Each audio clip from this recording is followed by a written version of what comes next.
Dear students, today we are going to discuss a new topic, and that new topic is rock cycle. Cycle means a series of processes which gets repeat again and again. That is known as cycle. Like you have heard the name of water cycle. In water cycle there occurs evaporation, condensation, precipitation and collection. But in water cycle, this evaporation, condensation, these processes get us repeat again and again. That is why what we use a word water cycle. Day and night. This time is day, and after day will come night, and after night will come day. So these steps gets repeat again and again. That is why we use word day and night cycle. My dears, our topic is rock cycle. Rocks constantly change from igneous to sedimentary, from sedimentary to metamorphic, and from metamorphic, my dears, to magma. Rocks change, gets also changed. That is why we use a word rock cycle. How? In this video. Suppose this is our earth. Upper layer of earth is our crust.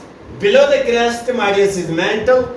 Inner to the mantle is outer core, and after that outer core, and after outer core is inner core.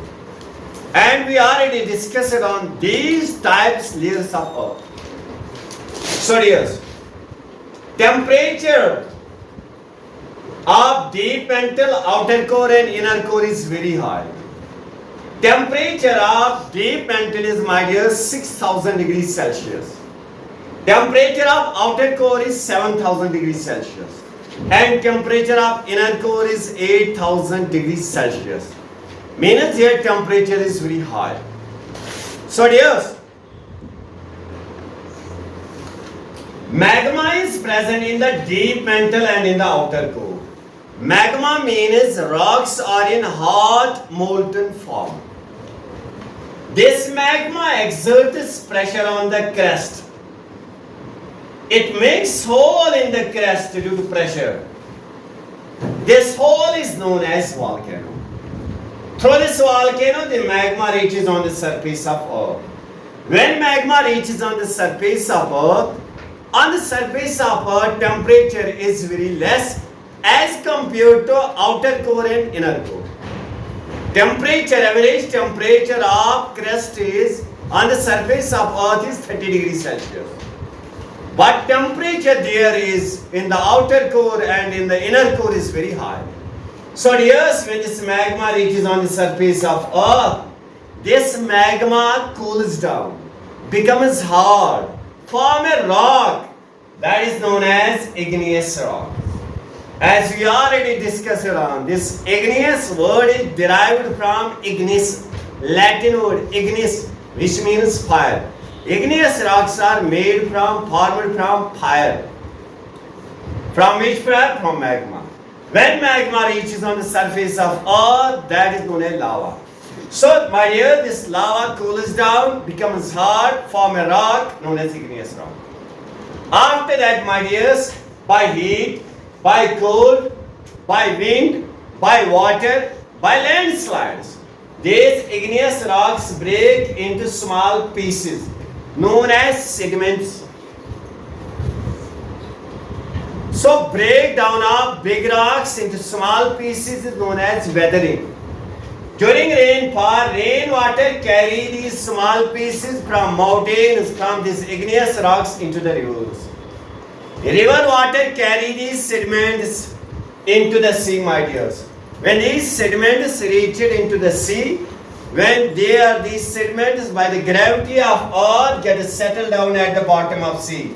How many layers of sediments at the bottom of the sea? By the pressure of the water, these sediments come very close and changes into a rock known as sedimentary rock.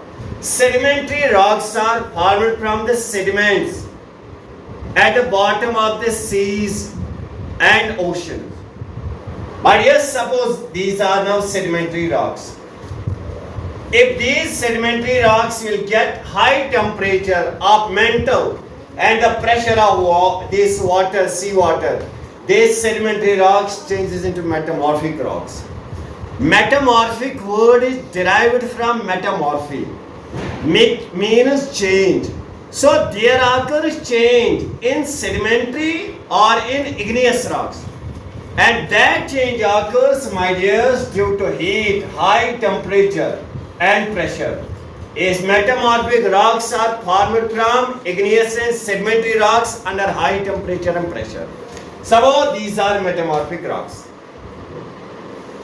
When these metamorphic rocks under high temperature, extreme heat, these metamorphic rocks again melt and changes into magma.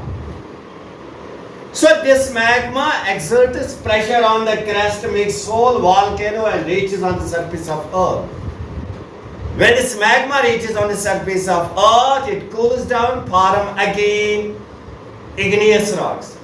So these series of steps get repeat again and again. That is why this is known as rock cycle. Because the rocks continuously changes its form, type. Igneous becomes sedimentary, sedimentary becomes metamorphic. So steps get repeat again and again. Hello students. We know that many things in nature follow cycles. That is, they keep repeating themselves. What cycle do you think this is? Yes, that's correct. It is the water cycle. Water evaporates to become vapor, which condenses to form clouds. Clouds precipitate to fall as rain.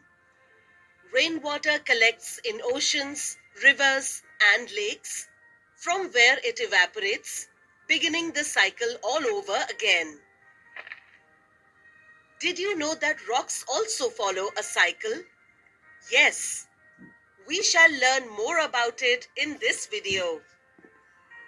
Rocks keep changing from igneous to sedimentary to metamorphic. Look closer at this rock. A long time ago, it would have looked like this. Do you know how long it took for this rock to change from this form to this one? Well, the rock cycle is very slow.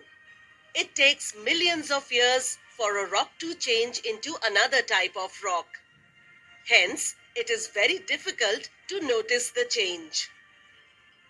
This is why the rock we see in a certain form today will remain in the same stage for many years.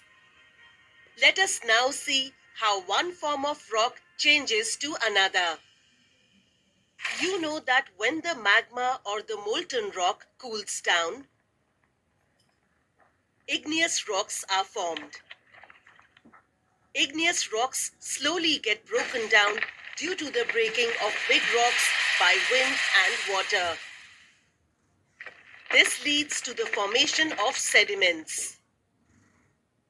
These sediments settle down on the seabed.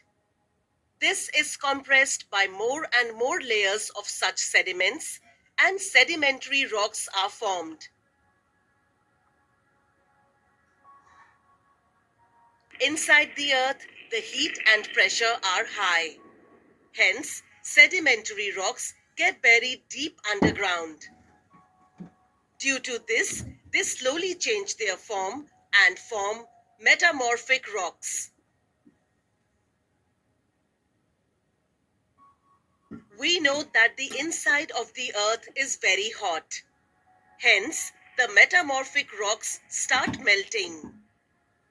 This way, metamorphic rocks melt to form magma again. And these processes keep repeating again and again. Now, do you understand why this is called a rock cycle? But sometimes, rocks can also skip steps to convert into other rocks. Because of the heat and pressure, sometimes igneous rocks can directly change into metamorphic rocks. And because of the breaking down of big rocks, sometimes metamorphic rocks can form sediments and form sedimentary rocks. Did you notice that there are two factors under which rocks change their form and structure? Yes, rocks change their form due to high temperature and pressure inside the earth and breaking down of big rocks due to wind, water, and other factors on the surface of the earth. So, students, let us summarize what we have learned today.